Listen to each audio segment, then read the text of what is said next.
Nous entamons maintenant le deuxième chapitre du cours, peut-être le plus important du point de vue conceptuel. Nous avons affirmé que à chaque interaction fondamentale, à chaque force fondamentale, on pouvait associer une ou plusieurs particules qui sont les médiatrices de cette interaction, à l'instar du photon, par exemple, qui est la particule médiatrice de l'interaction électromagnétique. C'est dans ce chapitre qu'on va essayer de développer cette idée. En fait, c'est une introduction à la théorie quantique des champs, qui est le formalisme fondamental de la théorie des particules subatomiques. Donc, un mot sur l'importance de la notion de champ. En mécanique newtonienne, on est habitué à concevoir les interactions entre particules comme étant décrites par des lois de force, donc des lois qui euh, vont décrire la force entre deux particules en fonction, par exemple, de la distance entre les deux particules ou de la vitesse, et ainsi de suite. Donc, cette vision newtonienne des forces est une vision classique, bien sûr, assez dépassée de nos jours, mais qui repose sur une conception de transmission instantanée de l'information ou de l'influence, donc sur une action à distance.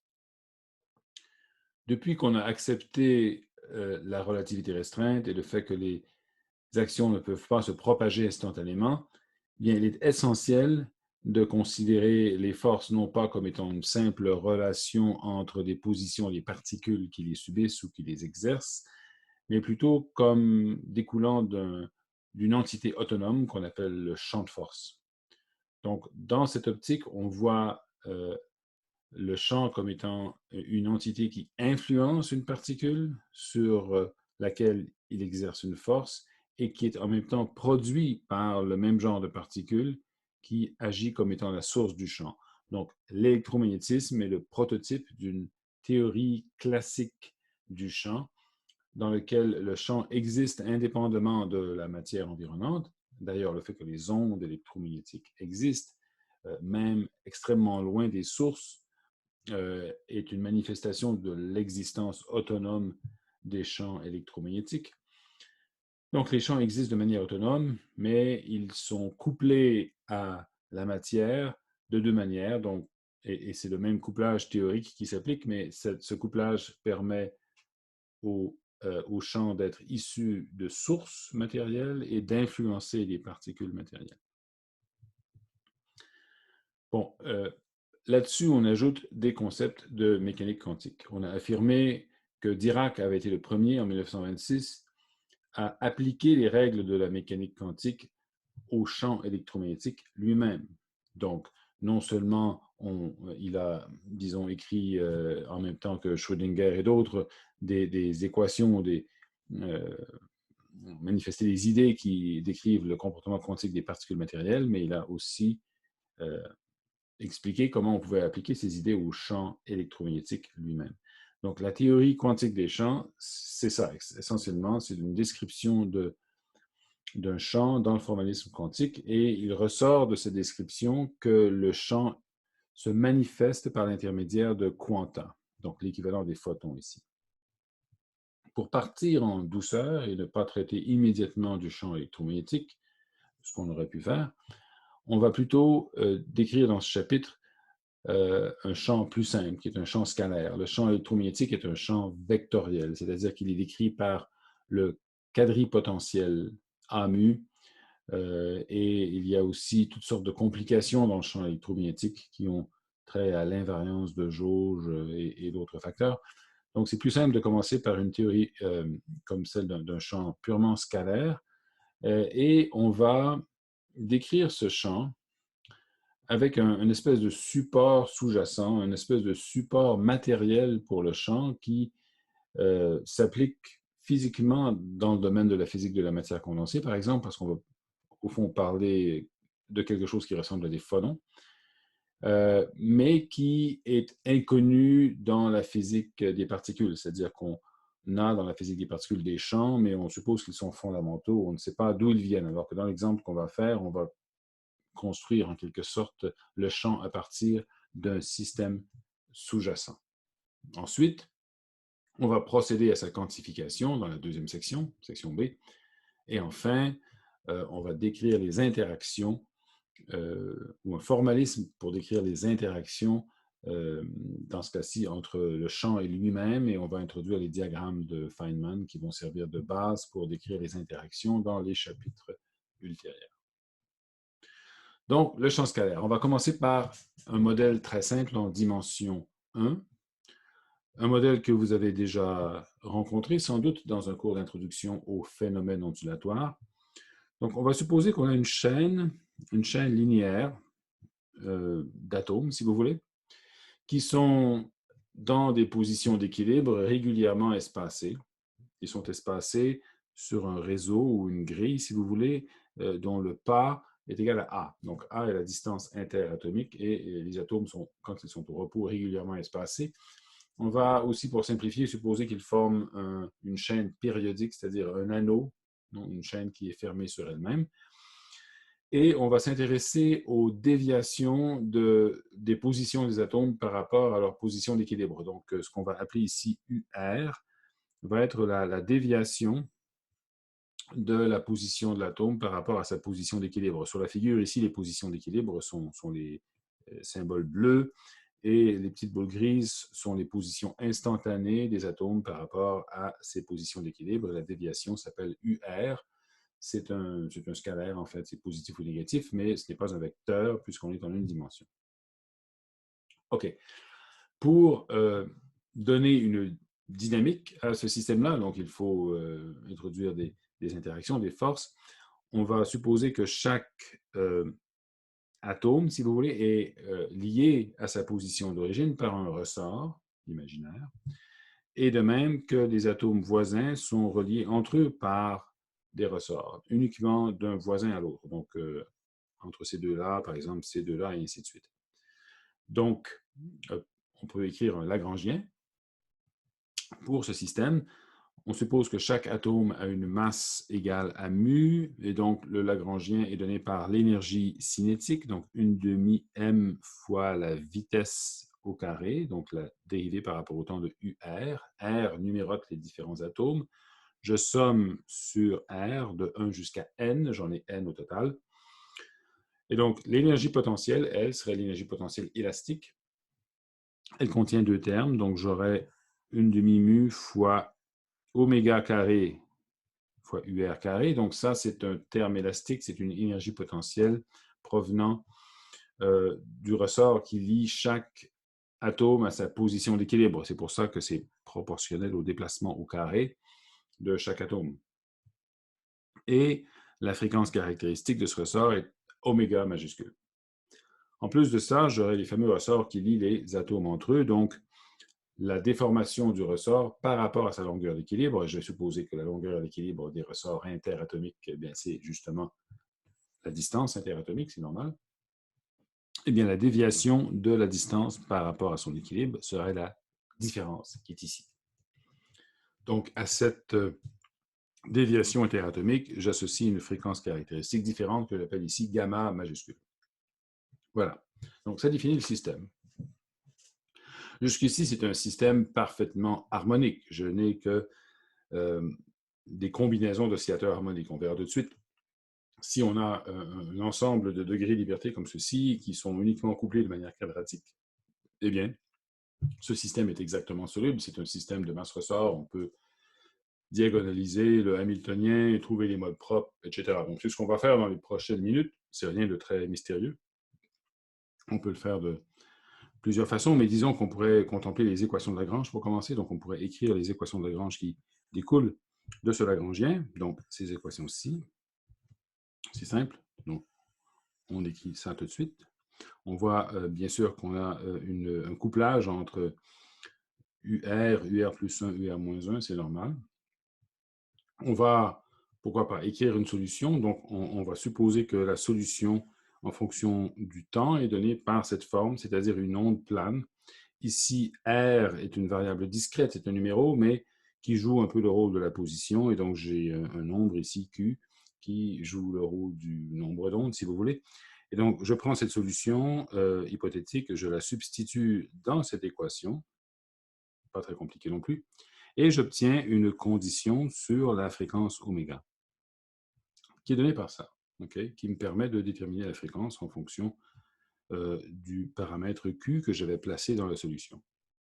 Donc, j'isole oméga Q, je pourrais l'appeler comme ça, et j'obtiens cette expression qui est la relation de dispersion. Bon, ici, j'étais guidé par le fait que le système que j'ai construit est invariant par translation, donc parce que je l'ai mis sur un anneau avec des conditions aux limites périodiques. Donc, je savais d'avance que la solution devait avoir une forme comme celle-ci, une forme en exponentielle, comme une onde. Sinon, il aurait fallu que je fasse une diagonalisation qui aurait été peut-être numérique, mais enfin, j'aurais pu le diagonaliser en principe, mais je n'aurais pas connu nécessairement la solution de manière analytique. Donc, la solution complète du problème classique, c'est celle-ci. Donc, on a une solution générale pour la déviation qui est une somme, une superposition des différentes solutions qu'on a trouvées, parce que c'est une équation linéaire, donc on peut superposer des solutions. J'ai des amplitudes, une amplitude ici pour chaque valeur de Q, et voilà, j'ai cette solution qui apparaît. Donc, c'est important, bien sûr, c'est que Q ne peut pas prendre n'importe laquelle valeur. Il faut que ce soit périodique. Et donc, quand R change par N, il faut que je retombe sur la même valeur, le même atome. Et donc, il faut que Q, bien sûr, fois N soit un multiple de 2pi. OK. Donc, les valeurs de Q sont quantifiées. Bon. Maintenant, je vais prendre la limite continue.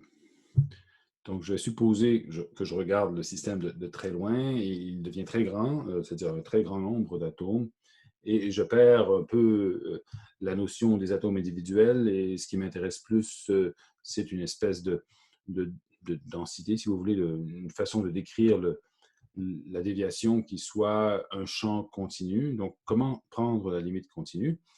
On va remplacer l'indice R par une coordonnée X, qui serait simplement la distance le long de la chaîne. Donc, ce serait R fois A. A, c'est la distance interatomique. Et donc, N, le nombre d'atomes fois A, serait la longueur du système. La déviation UR va devenir une fonction continue, une fonction de X, donc U de X. Par exemple, la dérivée ici, pas la dérivée, mais la différence, excusez-moi, la différence entre UR plus 1 et UR deviendrait simplement une dérivée. Donc, j'aurais A fois la dérivée de U par rapport à X. Quand je fais une somme sur R, ce serait remplacé par une intégrale sur X, donc intégrale de dx divisé par A. Donc, essentiellement, il faut que ce soit sans unité ici, et c'est essentiellement comme ça qu'on passe d'une somme à une intégrale, généralement. Donc, je fais ces transformations. Et donc, le Lagrangien que j'avais avant est devenu une intégrale sur X. Donc, j'ai un 1 sur A à cause de ça. Bon, j'ai toujours une demi-fois mu, pardon. J'ai la dérivée par rapport au temps de U. Ça n'a pas changé. Ce qui a changé, c'est la différence ici qui est devenue une dérivée fois A. Donc, j'ai ce facteur ici. En prenant la limite continue, bien sûr, je n'aime pas tellement que A traîne comme ça, parce que A est justement la signature de la nature discrète du problème. Donc, je vais éliminer A. Comment? Eh bien, je vais définir un nouveau champ, une espèce de renormalisation de U, donc un champ phi de x qui serait par définition racine de mu sur A fois U. Donc, en écrivant ce champ à la place de U, je me débarrasse du facteur mu et du facteur A, qui est commun à tous les termes ici, et donc j'obtiens cette forme. Bon, vous allez me dire, oui, il me reste encore le A qui est là-dedans. Oui, c'est vrai. Donc, je vais donc définir la constante C comme étant simplement gamma fois A. Donc, c'est bien sûr à les unités d'une vitesse, parce que gamma, c'est une fréquence, A, c'est une longueur. Donc, j'ai un Lagrangien qui s'exprime maintenant uniquement dans la limite continue. Tout souvenir de A a disparu, c'est enterré dans les constantes, ou dans la définition de phi.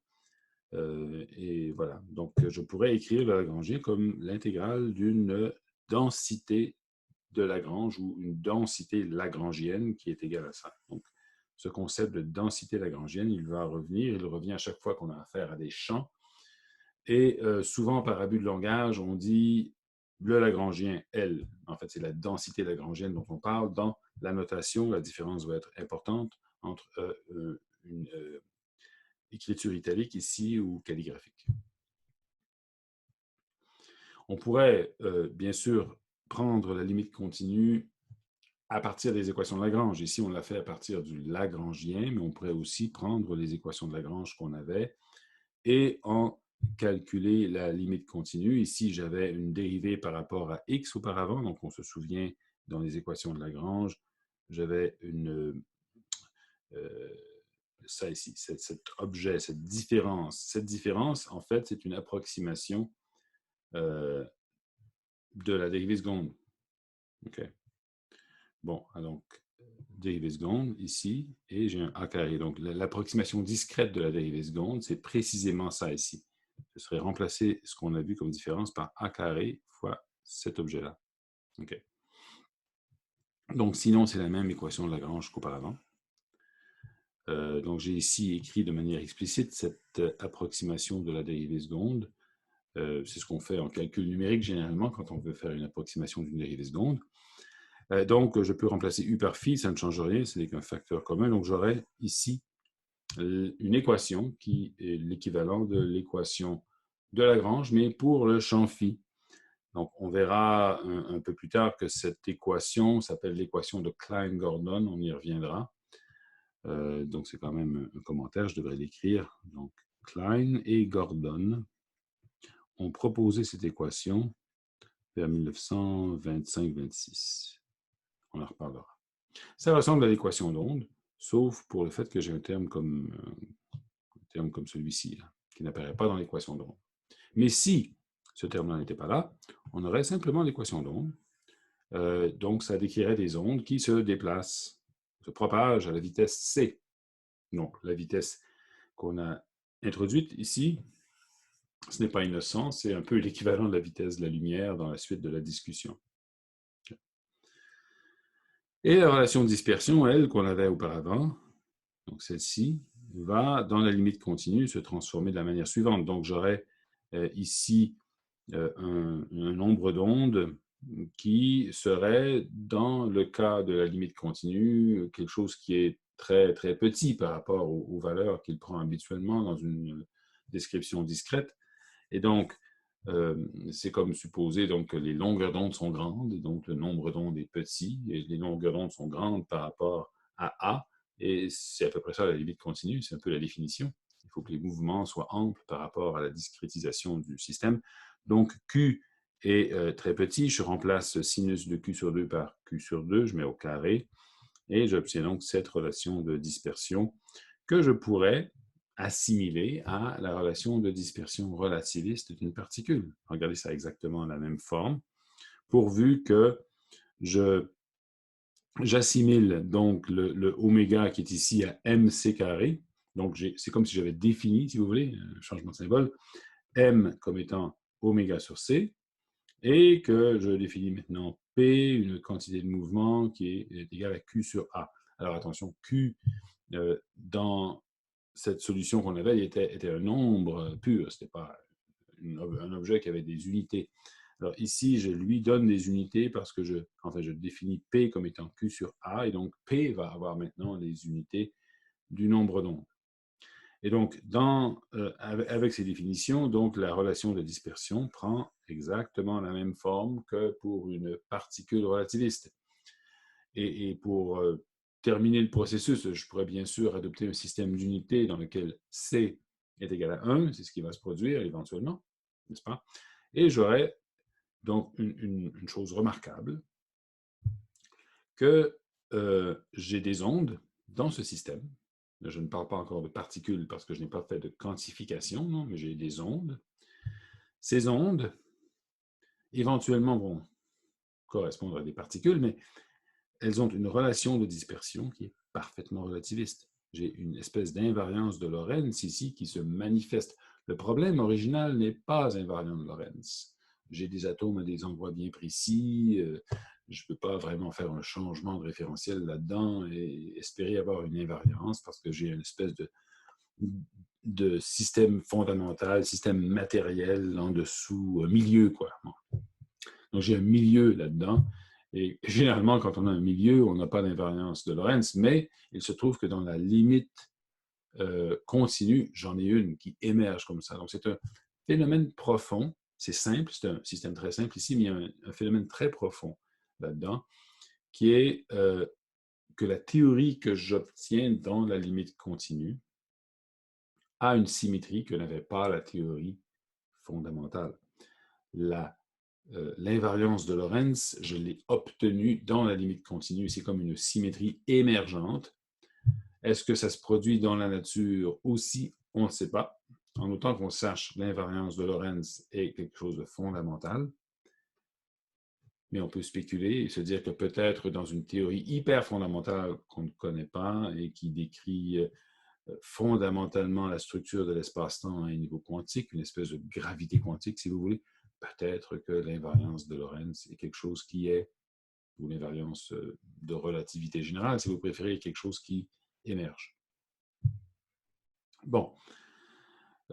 Donc, encore une fois, rapport physique important. Donc, la masse est associée à cette constante de ressort qui lie les atomes à leur position. Donc, en fait, quand on pense à ce système et qu'on se dit, ben, je vais faire osciller le système, tous les atomes en même temps, en phase, par rapport à leur position d'équilibre. D'accord? Cette oscillation, parce qu'elle est en phase, en fait, tout le monde, a un vecteur d'onde nul, donc parce qu'il n'y a pas de dépendance en X, l'oscillation est la même partout. Et donc, j'ai une oscillation uniforme à la fréquence oméga, ce qui se traduit dans une théorie quantique par, bien sûr, un niveau d'énergie. Donc, c'est une oscillation, c'est une fréquence qui est associée à une énergie, et cette énergie, c'est l'énergie de masse. Okay, donc, on a peut-être une piste sur l'origine physique de la masse ici. Oui, on verra que c'est un petit peu différent dans le modèle standard, mais on pourrait voir ça comme une espèce d'origine microscopique de la notion de masse. Vous allez me dire, oui, il y a déjà une masse dans le modèle effectif qu'on a utilisé. Il faut comprendre que le modèle de billes ou d'atomes qu'on utilise, c'est une caricature, c'est simplement un modèle mathématique, ce n'est pas physique. Personne ne prétend que, fondamentalement, l'univers est fait de petites billes qui sont attachées par des ressorts. C'est uniquement une caricature utilisée afin d'illustrer une possibilité, la possibilité d'une théorie très fondamentale qui donne dans la limite continue une théorie décrivant un champ très simple avec des particules relativistes. D'accord. Allons un petit peu plus loin dans ce formalisme. On va parler du hamiltonien. Bien sûr, le hamiltonien, on connaît sa définition en général, c'est celle-ci. Et donc, j'ai un moment conjugué pour chaque position d'atome. Et je pourrais maintenant décrire l'équivalent d'une densité hamiltonienne. Donc, j'ai une densité lagrangienne. Je voudrais faire ici un passage vers une espèce de densité hamiltonienne et un formalisme hamiltonien qui pourrait être donné directement dans la limite continue. Pourquoi je m'intéresse au hamiltonien? Alors, je connais déjà la physique du problème. À cause de la quantification. Donc, la mécanique quantique, telle qu'on l'apprend, telle que vous l'avez apprise, elle est formulée dans ce formalisme hamiltonien canonique, où on remplace des quantités classiques par des observables, des opérateurs, et il y a une correspondance des relations de commutation entre des opérateurs qui viennent des crochets de poisson dans la physique hamiltonienne. Donc, il y a cette correspondance qu'on appelle la quantification canonique, qui est importante. Et pour bien faire la quantification du système, il faut connaître le hamiltonien et des variables conjuguées dans le hamiltonien. Donc, c'est pour ça qu'on fait ça.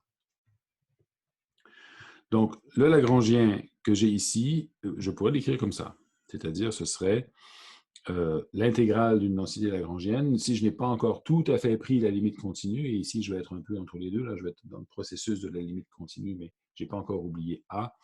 eh bien, ce serait comme faire ça ici, faire une somme sur les différentes positions discrètes que j'appelle XR. Donc, XR, c'est simplement ça ici. Je fais une somme sur les positions discrètes d'une densité lagrangienne qui est fonction de phi et de phi point. Pourquoi une somme discrète? Pour faire le lien avec le hamiltonien normal, c'est plus simple, c'est plus facile. Donc, le moment conjugué, qui serait le fameux PR que j'avais tout à l'heure, maintenant, je vais l'appeler A fois pi. Okay?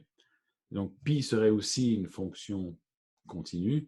Je la multiplie, enfin, je multiplie par A. Ici, j'inclus un facteur A pour me débarrasser de celui-ci, en fait, parce que maintenant, je peux écrire pi, par définition, comme étant la dérivée de la densité lagrangienne par rapport à la dérivée temporelle de phi. Okay? Et donc, le fait de mettre un A ici, conjugué à l'existence de A ici, me permet d'avoir cette relation.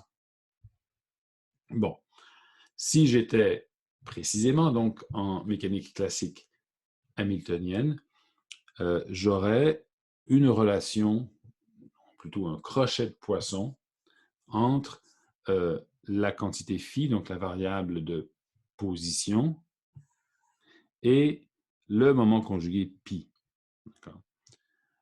Et cette relation, ou plutôt ce crochet de Poisson aurait la forme suivante. J'aurais donc le crochet de Poisson de phi avec a pi me donnerait un delta de Kronecker. Il faut que ce soit les variables conjuguées correspondantes. Donc, il faut que XR soit la même chose que XS pour que pi de XS soit le moment conjugué modulo A à phi. Donc, évidemment, j'ai un 1 sur A ici simplement parce que ça, c'est le moment conjugué, donc j'ai divisé par A pour avoir cette relation. Et bon, ben, ce qui est intéressant, c'est que dans la limite continue, quand je considère des distances très grandes par rapport à A, je vais un peu comprendre A tend vers 0. Et à ce moment-là, le delta de Kronecker divisé par A devient une fonction de delta Dirac. Donc, j'ai cette correspondance dans la limite continue.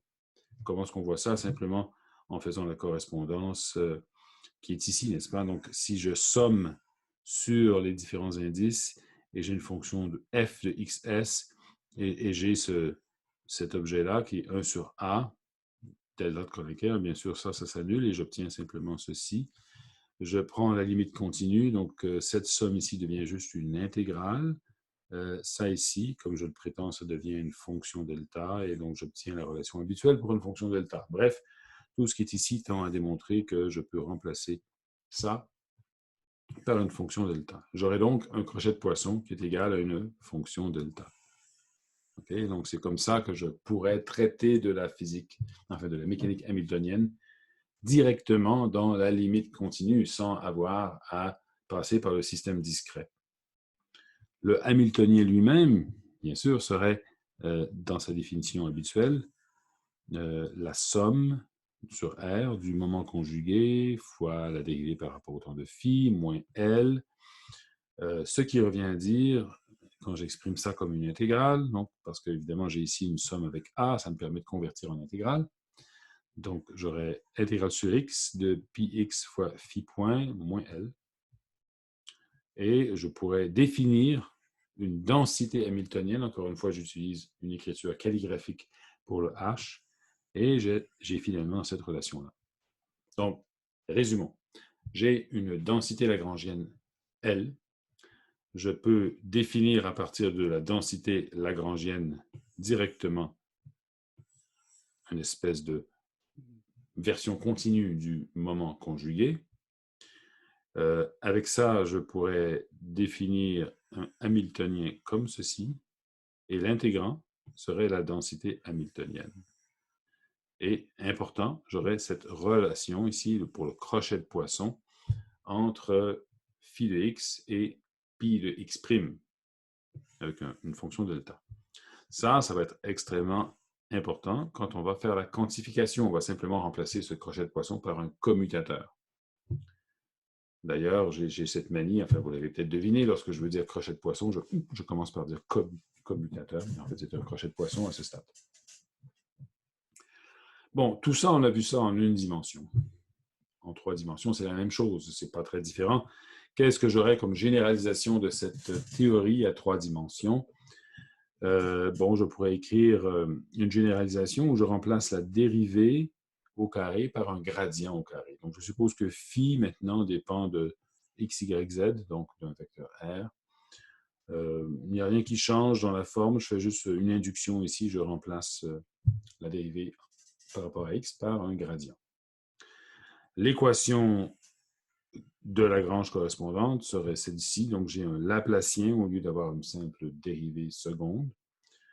Même chose pour le hamiltonien, donc j'aurai cette fois une densité hamiltonienne comme ceci, la définition du moment conjugué serait celle-là, et j'aurai ce crochet de poisson ici avec une fonction delta qui est maintenant une fonction delta 3D. J'ai sauté par-dessus ce petit graphique, je vais quand même l'expliquer. Donc, cette courbe ici décrit essentiellement la relation de dispersion qui est ici. Donc, au fond, en fonction de K sur pi, donc là, j'avais une expression qui est ici, alors je pourrais utiliser cette relation en fait. Et j'ai mis ici K au lieu de Q, bon, mais qu'importe, c'est une relation qui est symptomatique d'un système qui est défini sur un réseau périodique, parce que bon, c'est une relation de dispersion comme on en trouve en physique du solide. On aurait ici une courbure de oméga ou de l'énergie en fonction de K jusqu'à ce qu'on arrive à pi ou à moins pi, auquel cas ça se répète parce qu'un nombre d'ondes qui serait situé de l'autre côté ici serait équivalent à celui-ci, et ainsi de suite. Quand on prend la limite continue, c'est uniquement ce qui se passe à très faible nombre d'ondes qui nous intéresse. Donc, j'ai fait ici un zoom. Donc, ce graphique ici n'est qu'un zoom du graphique de gauche. Et donc, j'ai bel et bien ici une relation qui est la même que pour une particule relativiste. J'ai ici en bleu la relation équivalente pour une particule sans masse. Donc, si, par exemple, oméga majuscule était nul, j'aurais une relation très simple entre fréquence et nombre d'ondes, oméga égale ck, qui donnerait ces droites en bleu. Bon, l'équation de Klein-Gordon. J'ai dit qu'on y reviendrait. Donc, cette équation qu'on a écrite ici, maintenant, on va l'exprimer en fonction de la masse. Donc, oméga carré, c'est une masse, fois, donc oméga égale à mc carré, finalement. Donc, on va l'exprimer, excusez-moi, en fonction de cette masse. Et on va poser, éventuellement, donc pourquoi pas le faire ici, C égale à 1. Donc, on a un système d'unité naturelle. Donc, je pourrais écrire cette équation de Klein-Gordon de manière covariante de la manière suivante. Donc, c'est-à-dire en me servant ici du quadrigradient avec un indice covariant, un indice contravariant. Donc, j'aurai dérivé par rapport au temps 2 fois, ça. Et pour la partie spatiale, j'aurai un signe moins à cause de la différence entre covariant et contravariant. Donc, j'aurai ici dérivée seconde avec un signe moins pour la partie spatiale. C'est exactement ça. J'ai mis C égale à 1, donc la fameuse équation de Clark-Gordon s'écrit comme ça. Et sous cette forme, elle est manifestement invariante de Lorentz. C'est la même équation dans tous les référentiels parce que j'ai ici un opérateur qui est invariant de Lorentz. Et je peux supposer, c'est ce que je fais ici, que le champ phi est un scalaire, c'est-à-dire le champ phi est invariant de Lorentz. Si je prends un point dans l'espace-temps, la valeur de ce champ à ce point-là ne changera pas quand je fais un changement de référentiel. C'est un invariant. Bon, pour trouver une solution, alors là, je refais la solution à l'équation de Klein-Gordon. J'ai fait la solution tout à l'heure sans notation relativiste, donc je me répète un peu. Donc, je cherche une solution qui a cette forme. Donc, je suppose une certaine amplitude fois un facteur de propagation qui est particulier, enfin qui est typique d'une onde plane. Alors, notez encore une fois que j'ai mis un indice covariant ici, contravariant ici. Donc, quand je développe ça en fonction de fréquence et quantité de mouvement, ça me donne ce facteur. Donc, j'ai moins I oméga T pour la partie temporelle, et j'ai plus, un changement de signe, donc plus P fois R pour la partie spatiale. Et ça a donc la forme d'une onde plane qui se propage. Quand je substitue cette forme dans l'équation, eh bien, à chaque fois que j'applique une dérivée comme ceci, elle va... Alors, attention, les signes sont importants, non? Quand j'applique, par exemple, ça ici, sur une exponentielle, comme ça, il faut se rendre compte que la dérivée, avec un indice covariant ici, est une dérivée par rapport à la coordonnée contre-invariante. N'est-ce pas? C'est une dérivée par rapport à ça. Donc, cette dérivée va me donner ici moins I P mu fois le même facteur. Autrement dit, j'ai fait descendre un facteur de P mu et je l'ai fait descendre de manière à ce que ce soit un indice covariant parce qu'ici aussi, j'ai un indice covariant. Bon, si je faisais plutôt la dérivée avec un indice contre-invariant, alors, bon, comment la définir? J'aime pas tellement utiliser des composantes covariantes pour la position, mais ça, c'est juste un préjugé qui vient de la relativité générale, parce que ça n'a pas de sens dans ce cas-là, mais je pourrais très bien le faire ici. J'ai le droit, puisque je suis en relativité restreinte sur un espace-temps plat. Donc, je pourrais également écrire la même expression de cette manière, en changeant la position des indices. Et donc, dans ce cas-là, si je faisais une dérivée comme celle-ci, j'obtiendrais plutôt ceci. Hein? Bon. Tout ça pour dire qu'en faisant les deux dérivées l'une après l'autre, sur phi, j'obtiens un facteur moins IP mu covariant fois un facteur moins IP mu contre-invariant. Donc, j'obtiens un facteur comme celui-ci qui s'applique sur l'amplitude phi 0. Donc, je combine avec ça et j'obtiens donc cette équation, cette condition, qui n'est rien d'autre, ou me donne directement la relation de dispersion, parce que cette relation me dit simplement que le carré du quadri vecteur d'onde, ou dans un cas de quantification, bien sûr, ce serait l'énergie impulsion, serait donné donc par ça, et donc par m carré. Donc j'ai la relation de dispersion relativiste, encore une fois, qui revient. Pourquoi l'équation de Klein-Gordon? D'où vient-elle? Pourquoi l'a-t-on imaginée? Eh bien, ça vient de la nécessité de trouver une équation d'onde pour les fameuses ondes de matière. Quand Louis de Broglie a soumis sa thèse de doctorat en 1923, il a fait cette hypothèse qu'à chaque particule, on pouvait associer une onde, et donc on pouvait faire la correspondance entre fréquence, énergie d'un côté, et entre vecteur d'onde et quantité de mouvement de l'autre. C'est bien. Mais Louis de Broglie n'était pas un très fin mathématicien, il n'avait pas cette formation, et donc ce qu'il manquait, bien sûr, c'était une équation d'onde, parce que qui dit onde dit équation d'onde, et c'est très simple.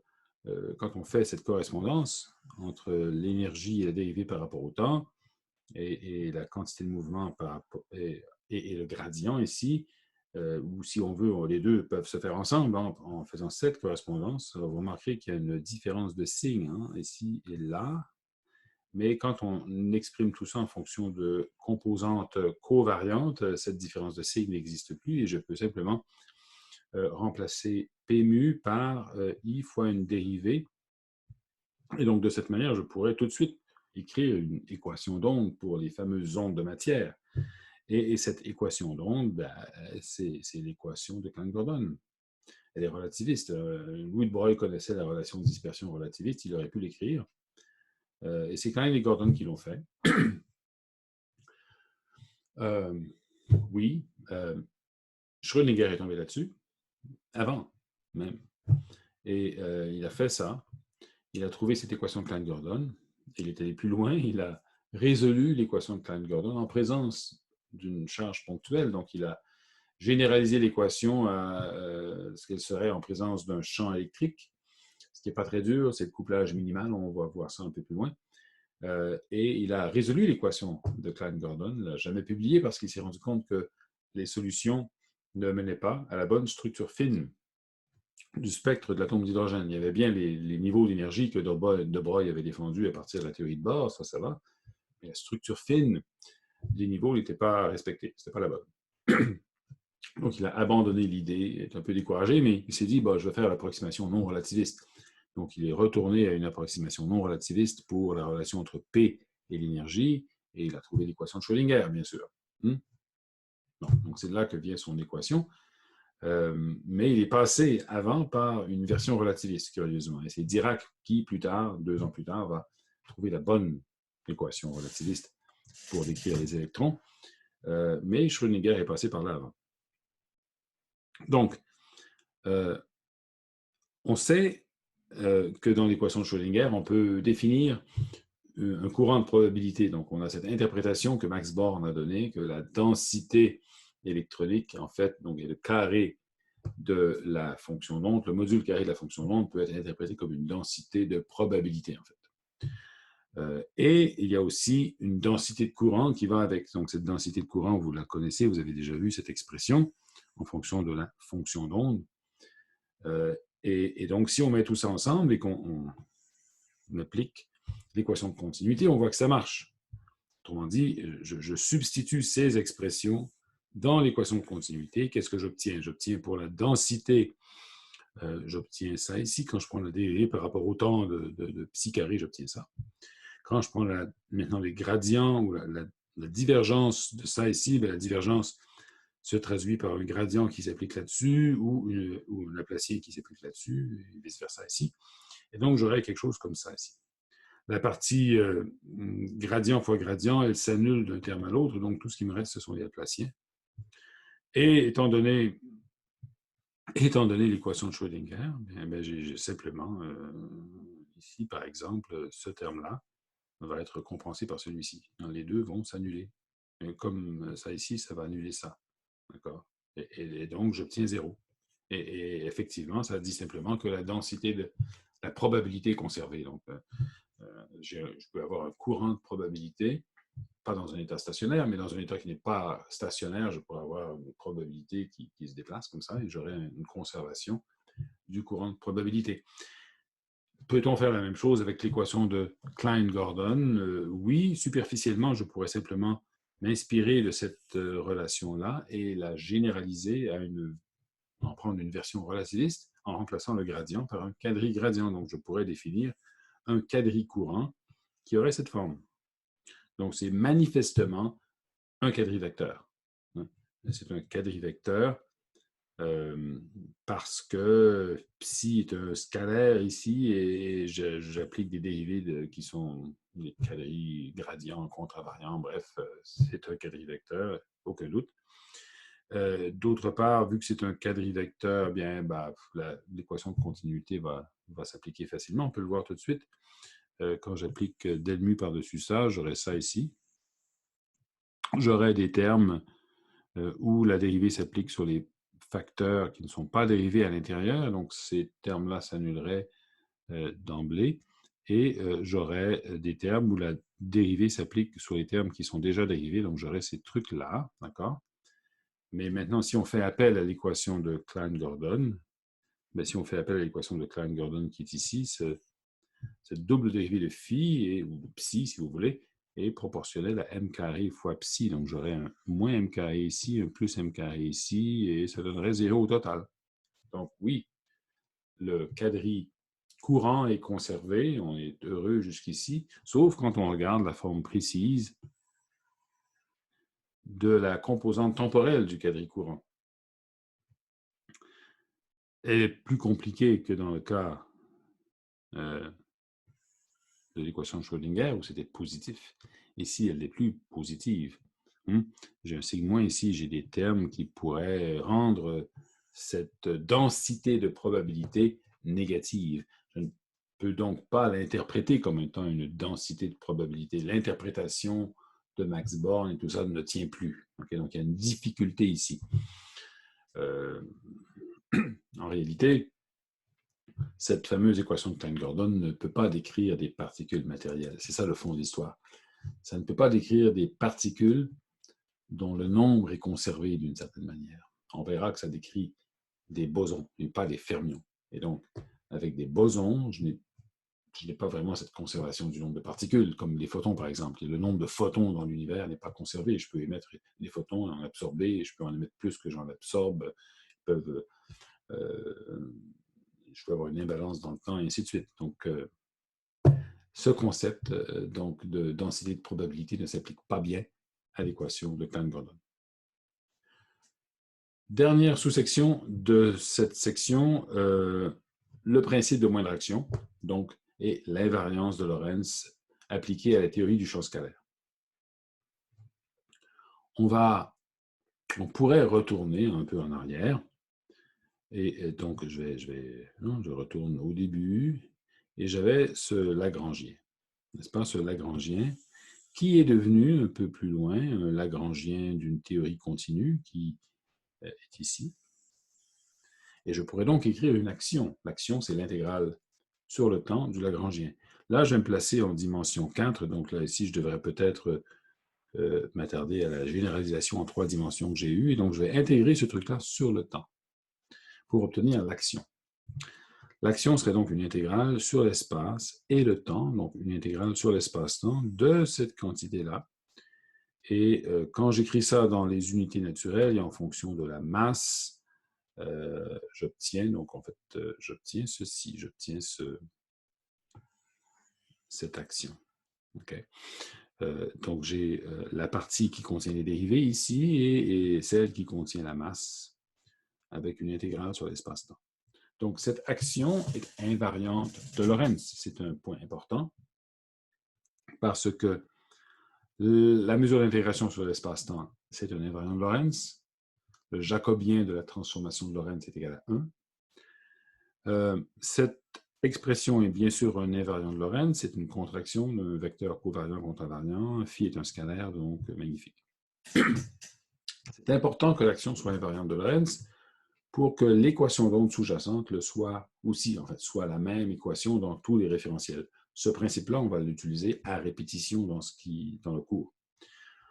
Donc, on va maintenant appliquer le principe de la moindre action à partir de 0. Donc, au lieu d'écrire des équations de Lagrange, etc., donc on va directement appliquer le principe de la moindre action pour retrouver l'équation de Klein-Gordon.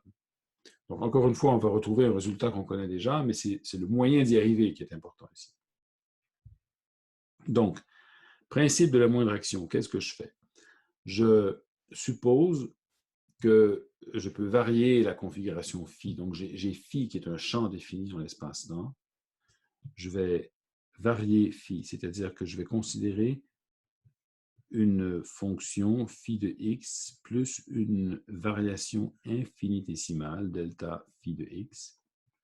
Je vais considérer aussi une région dans l'espace-temps qui pourrait être, par exemple, délimitée par un temps initial, un temps final, et entre les deux, une espèce de frontière dans l'espace-temps, je ne sais pas moi, une sphère, si on veut visualiser ça dans un espace de dimension 2 plus 1, c'est-à-dire x, y et t, on pourrait avoir une frontière circulaire dans l'espace, ce qui fait dans l'espace-temps une espèce de cylindre, d'accord? Donc j'aurais une espèce de domaine qui serait dans ce cas-ci cylindrique dans l'espace-temps, et qui est la frontière, donc une espèce d'hypervolume.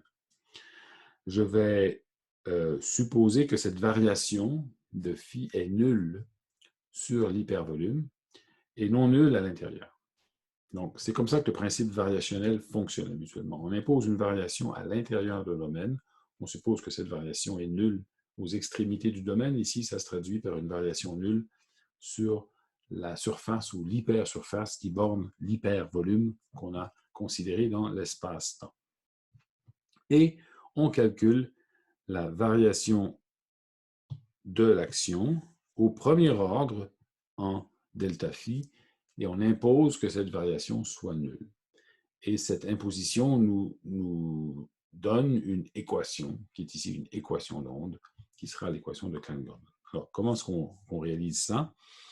Alors, on fait la variation. Donc, la variation appliquée sur phi carré, c'est très simple.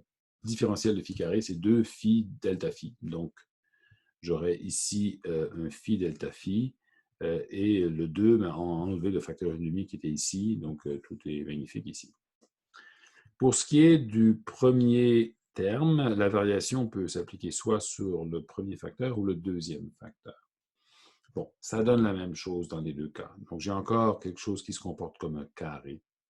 Donc, je vais simplement ici affirmer, sans autre forme de procès, que j'ai le résultat suivant. J'ai une dérivée de phi fois la dérivée de la variation de phi. La variation de la dérivée ou la dérivée de la variation, c'est la même chose, bien sûr. Vous allez me dire, oui, mais ici, c'est convariant, ici, c'est covariant, ici, c'est contravariant, mais on peut élever l'un indice et abaisser l'autre entre deux étapes, et c'est pas grave. Donc, au fond, si on considère ce facteur ou celui-ci, ça va donner la même chose. On peut remettre les indices à leur place après, et au fond, ça nous donne simplement ceci. Bon, le problème avec cette expression, c'est que j'ai la dérivée d'une variation, je n'ai pas la variation. Donc, comment est-ce que je fais pour obtenir la variation en facteur? J'intègre par partie. Donc, j'écris maintenant le terme que j'ai laissé tomber. Donc, je l'écris comme la dérivée de ça ici. Donc, la dérivée totale, si on veut. Donc, la dérivée qui s'applique sur le delta phi me donnerait le terme que j'avais avant. Et la dérivée qui s'applique là-dessus, bien sûr, me donne une dérivée seconde que je dois compenser. Donc, c'est pour ça qu'ici, je la compense avec une soustraction. Donc, c'est ce qu'on appelle ici intégrer par partie. Le fait de faire ça me donne, dans ce deuxième terme que j'ai mis séparé, me donne l'intégrale d'une dérivée totale. Donc, vous allez me dire, pour qualifier un peu la chose, je vais me servir du théorème de la divergence, le théorème de la quadridivergence. Ici, en fait, c'est un théorème qui s'applique à n'importe laquelle dimension, n'est-ce pas, que ce soit 1, 2, 3 ou 4, qu'importe. Donc, j'ai ici une divergence, une quadridivergence de quelque chose. Donc, le théorème de la divergence me dit que je peux convertir cette intégrale sur l'hypervolume en une intégrale sur la surface de l'hypervolume. Et l'intégrale sur la surface de l'hypervolume, c'est ce que je fais ici. Donc, j'aurai un élément de surface qui serait un élément vectoriel. Encore une fois, donc, il porte un indice. Et j'aurai une espèce de champ vectoriel défini sur la frontière. Et ici, je suis sauvé par le fait que j'ai imposé que la variation est égale à 0 sur la frontière. Donc, je n'ai pas besoin de m'occuper de ça. Donc, la variation de l'action est strictement donnée par cette quantité. Et le principe variationnel me dit que ça doit être nul. Nul pour n'importe laquelle variation delta phi. Et la seule façon de respecter cette exigence, c'est que l'intégrant ici soit toujours nul. Et l'intégrant nul, ben, c'est l'équation de Klein-Gordon. Ceci égale 0, c'est l'équation de Klein-Gordon. Donc, c'est comme ça qu'on trouve l'équation de Klein-Gordon à partir du principe de la moindre action. Et si on voulait jouer au démiurge, donc si on voulait prétendre que l'on ne connaît pas ce qu'on a vu avant, on pourrait se dire, bon, je désire une théorie qui soit la théorie d'un champ scalaire phi. Je sais que phi est un scalaire dans l'espace-temps. Je désire obtenir une équation d'onde pour ce champ. Et l'équation doit être la même dans tous les référentiels, donc elle doit résulter d'une action invariante. Si l'action est invariante, alors le minimum de l'action va être aussi formulé de manière invariante. Donc, si j'ai une configuration ou une condition qui provient de la minimisation de l'action, que l'action est invariante, eh bien, ça doit être la même condition dans tous les référentiels, n'est-ce pas? Parce que pour qu'elle soit minimum dans un référentiel, elle sera aussi dans l'autre, puisque l'action est invariante. Bon, voilà, je me répète un peu. Mais je pourrais imaginer l'action la plus simple possible qui va réaliser ça. Pour obtenir une équation linéaire en phi, il faut que l'action soit quadratique en phi, parce que quand j'applique le principe de la moindre action, je prends toujours des dérivées, donc des variations, et donc si j'ai une action quadratique, j'obtiens une expression qui est d'un degré inférieur, linéaire, fois la variation delta phi. Donc, action quadratique. Qu'est-ce que je peux construire comme terme dans cette action qui soit invariant de Lorentz? Eh bien, phi est invariant, donc je pourrais écrire phi carré. Et ben, avec la dérivée de phi, je pourrais construire aussi cet invariant. Voilà. Je n'ai pas tellement d'autres choix, finalement. Vous allez me dire, oui, on pourrait considérer les dérivés d'ordre supérieur. Effectivement, je pourrais prendre une dérivée seconde ici, une autre dérivée seconde ici. Je pourrais écrire del nu phi avec la même chose ici. Voilà, ce serait aussi invariant de Lorentz, mais ça mènerait à des dérivés d'ordre supérieur quand j'applique le principe de la moindre action. Non pas une dérivée seconde, mais une dérivée d'ordre 4, par exemple. Ce n'est pas interdit par les symétries, mais on verra plus tard qu'il y a une raison pour laquelle ça ne se produit pas. Donc, je pourrais juste, par des considérations générales, donc une approche qu'on pourrait qualifier de constructiviste, établir une action comme celle-là. J'aurai des constantes, bien sûr, donc j'aurai une constante ici, et la constante qui multiplie ça ici, par définition, je pourrais la prendre comme étant une demi, parce que j'ai un choix d'échelle, en fait. Je peux définir phi comme je veux, je pourrais le redéfinir par une constante multiplicative, donc je choisis cette constante multiplicative de manière à ce que j'ai toujours ce terme-là, ici. Et quant au terme en phi carré, ben, il va absorber une certaine constante. Clairement, ici, il faut que, on va parler des unités, n'est-ce pas? Il faut que l'action n'ait pas d'unité. Pourquoi? Parce que l'action a les unités de h bar normalement, et dans notre système d'unités naturelles, h bar est égal à 1, donc l'action n'a pas d'unité. Pour que ça n'ait pas d'unité, étant donné que j'intègre ici sur l'espace-temps et que ça me donne un facteur de longueur à la 4, ben, il faudrait que ceci ait les unités de longueur à la moins 4. Donc ici, par exemple, j'ai des dérivés. Les dérivés ont des unités de longueur inverse. Donc ça, c'est une longueur à la 4. J'ai deux dérivés, c'est longueur à la moins 2. Il faut donc que phi au carré ait les unités de longueur à la moins 2. Donc que les unités de phi soient une longueur inverse. Si phi a les unités d'une longueur inverse, conséquemment, m aussi doit avoir les unités d'une longueur inverse. Donc l'interprétation comme une masse est correcte. Donc c'est une masse. Donc on a fait tout ça uniquement en réfléchissant un petit peu à certaines considérations de symétrie et d'autres, et on arrive directement à une équation à partir de là.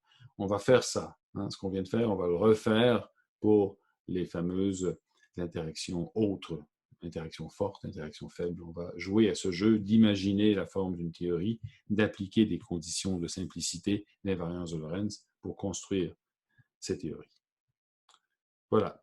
Merci de votre attention.